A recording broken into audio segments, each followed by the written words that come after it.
বিগত কয়েক বছর ধরে মুসলিমরা 4টি ইস্যুতে মমতা বন্দ্যোপাধ্যায় থেকে মুখ ফিরিয়ে নিচ্ছে। তিনি মুসলিমদের হাত থেকে বই খাতা কেড়ে নিয়ে তাদের বোমা বন্দুক গুলির রাজনীতি শিখিয়েছেন। জোট হবে, আর এবার রিমোট কন্ট্রোল থাকবে হুমায়ুন কবিরের হাতে। ঘণ্টাখানেক সঙ্গে সুমন অনুষ্ঠানে দাবি জনতা উন্নয়ন পার্টির প্রেস সেক্রেটারি কমল হোসেনের। দেখুন, 2008 থেকে 2024 এই দীর্ঘ 16 বছরে মুসলিম ভোট কিন্তু আরও মমতা বন্দ্যোপাধ্যায়ের পক্ষে সংঘবদ্ধ হয়েছে। আগে মালদা মুর্শিদাবাদে টিম করে কংগ্রেস ছিল, সেখানেও তৃণমূলই এখন শেষ কথা। সুতরাং কোন ম্যাজিকে কামাল সাহেব 1.5 বছরের মধ্যে আপনারা মানে হুমায়ুন কবির বা নওশাদ সিদ্দিকীরা একেবারে কিং মেকার হয়ে যাবেন, এই ম্যাজিকটা যদি বলেন। দেখুন, খুব সহজ কথা হলো যে বিগত বেশ কিছু বছর ধরে মুসলিম মানুষজন বা ভোটাররা, সাধারণ মানুষ, তারা 4টে ইস্যুতে কিন্তু মমতা ব্যানার্জির থেকে মুখ ফিরিয়ে নিচ্ছে এবং তারা একটা প্ল্যাটফর্ম খুঁজছিল। মুসলমানদের হাতে বই খাতা কলম সব টেনে নিয়েছে, বোমা বন্দুক গুলির রাজনীতি শিখিয়েছে বিজেপি সরকার নয়। তাহলে এই যে জোটের যে কথাবার্তা চলছে পরিষ্কার এখনো হয়নি, জোট হবেই। হলেই আমি বলে দিলাম যে সংখ্যালঘু ভোট যে 30% থেকে মাননীয় মুখ্যমন্ত্রী তথা তৃণমূল কংগ্রেসের 30% থেকে শুরু হয় কাউন্টিং, আর অন্যান্য সব পার্টি শুরু হয় 0% থেকে। এবারে কিন্তু পরিষ্কার এই জোট হুমায়ুন কবির তথা আর যে জোট, সেই হুমায়ুন কবিরের হাতে আবার রিমোট কন্ট্রোল থাকবে জোটের সঙ্গে। এবং যে পরিষ্কার করে যেটা বলছি যে সংখ্যালঘুরা বহুদিন ধরে বঞ্চনার শিকার। সংখ্যালঘুদের ভোটে আপনারা এসেছেন, আপনি এসেছেন মাননীয় মুখ্যমন্ত্রী, আপনি যে চেয়ারে বসে আছেন সেই চেয়ারে 4টে যে পায়ের, 3টে পায়ের মুসলমানের ভোট। এইবারে কিন্তু 3টে পা চলে যাচ্ছে, নিশ্চিত থাকবেন। মমতা বন্দ্যোপাধ্যায় যে মুসলিমদের তেজপাতার মতন ব্যবহার করে ফেলে দিয়েছেন তা তাদের বুঝতে সময় লেগেছে। এ রাজ্যে মুসলিম ও মুসলিম ভাগাভাগিটাই শুরু করেছিলেন মমতা বন্দ্যোপাধ্যায়। ঘণ্টাখানেক সঙ্গে সুমন অনুষ্ঠানে এসে এমনই দাবি করলেন বিজেপি নেতা সজল ঘোষ।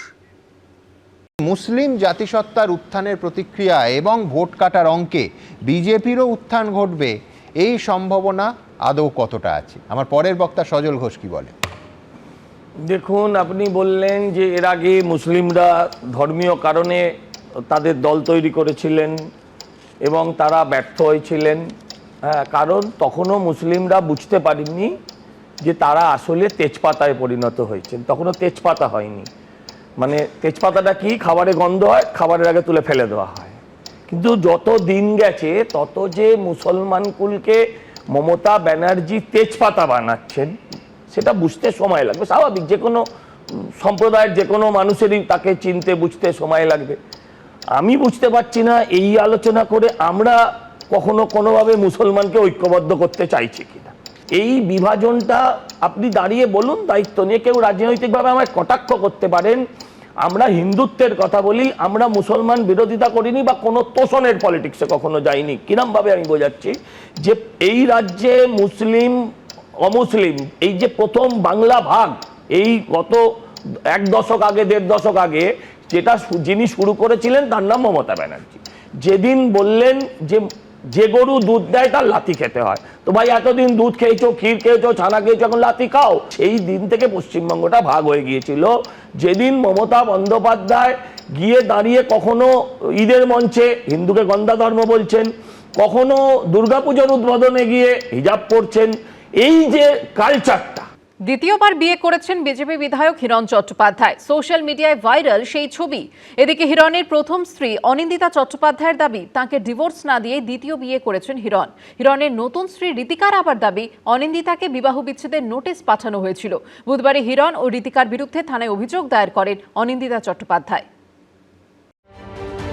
বৈশাখের নববসন্তে একা থেকে দোকা হয়েছিলেন দিলীপ ঘোষ, আর এবার বারাণসীর ঘাটে খড়গপুর সদরের বিজেপি বিধায়ক হিরণ চট্টোপাধ্যায়ের বিয়ের এই ছবি তোলপাড় ফেলে দিয়েছেন পাত্রী ঋতিকা গিরি। সোশ্যাল মিডিয়ায় বরবধূ বেশে হিরণ ও ঋতিকার এই ছবি ছড়িয়ে পড়েছে। সোশ্যাল মিডিয়ায় ভাইরাল হয়েছে ঋতিকার আরও নানা ছবি। যদিও হিরণ চট্টোপাধ্যায়ের প্রথম স্ত্রী অনিন্দিতা চট্টোপাধ্যায়ের দাবি তাকে ডিভোর্স না দিয়ে ঋতিকাকে বিয়ে করেছেন বিজেপি বিধায়ক হিরণ। আমি যেহেতু ওর কোনো প্রোফাইলেই নেই, ব্লক করা আমাকে, আমার এক বন্ধু আমাকে পাঠিয়েছিল স্ক্রিনশট, বলছে এটা কি সত্যি?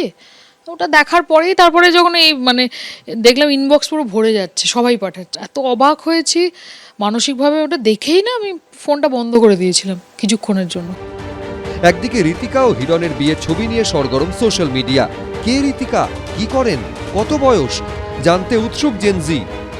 আমার তো 2000 সালে বিয়ে, আমি আজও চিনতে পারিনি একটা মানুষের একটা পার্সোনালিটি এতটাই গোলমেলে। আমার বিয়েটা হয়েছিল 2000 সালে, আমার কাছে সার্টিফিকেট আছে, এখনো ডিভোর্স হয়নি। এরই মধ্যে আরও চাঞ্চল্যকর দাবি করেছেন হিরণ চট্টোপাধ্যায়ের প্রথম স্ত্রী।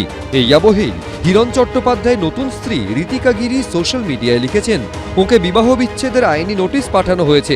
এই বিয়ে আমরা অনেক আগেই করেছি, 5 বছর ধরে আমরা একসঙ্গেই আছি এবং এই বিষয় অনিন্দিতা জানতো।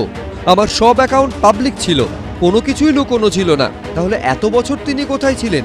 যদি মনে হয় বেআইনি, তাহলে আমার একটাই কথা, ওকে আইনি পদক্ষেপ নিতে বলুন।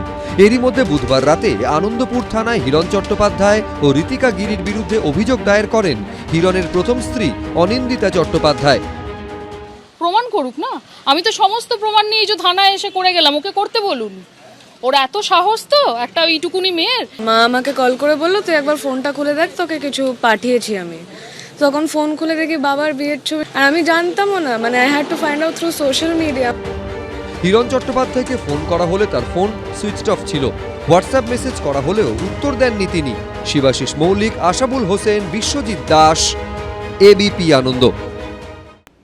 হরেক স্বাদের খাবারের সম্ভার।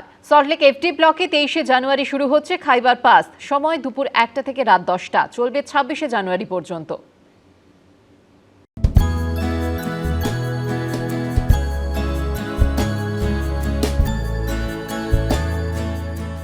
খাই খাই করো কেন এসো বসো আহারে, খাওয়াবো আজব খাওয়া ভোজ কয় যাহারে।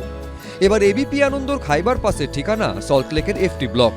23শে জানুয়ারি শুরু হচ্ছে খাইবার পাস, দুপুর 1টা থেকে চলবে রাত 10টা পর্যন্ত। প্রস্তুতি চলছে জোর কদমে। এবিপি আনন্দ খাইবার পাস এবার সল্টলেকের এফডি ব্লকে শুরু হচ্ছে 23 জানুয়ারি শুক্রবার, 26 জানুয়ারি রাত 10টা পর্যন্ত চলবে এই মেলা। এই প্রথমবার খাইবার পাস হচ্ছে সল্টলেকে। মোগলাই থেকে চাইনিজ, শীতের পিঠেপুরি থেকে ফিউশন, কি থাকবে না সেখানে।